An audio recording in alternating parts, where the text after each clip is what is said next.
Postavljanje plahte za transfer.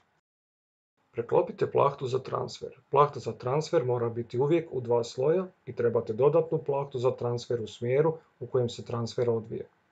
Postavite plahtu za transfer ispod točaka pritiska korisnika.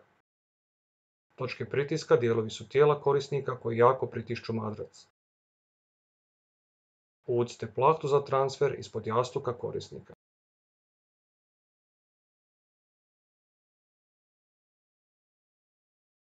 Okrenite dlanove i stavite ih ispod lopatica korisnika.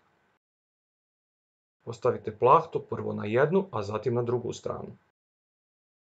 Kada ste je postavili, počnite je razmotavati.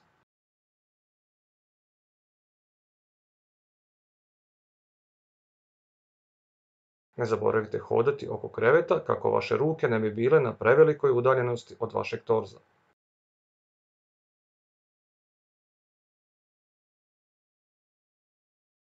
Korisnik je sada spreman za transfer u krevetu.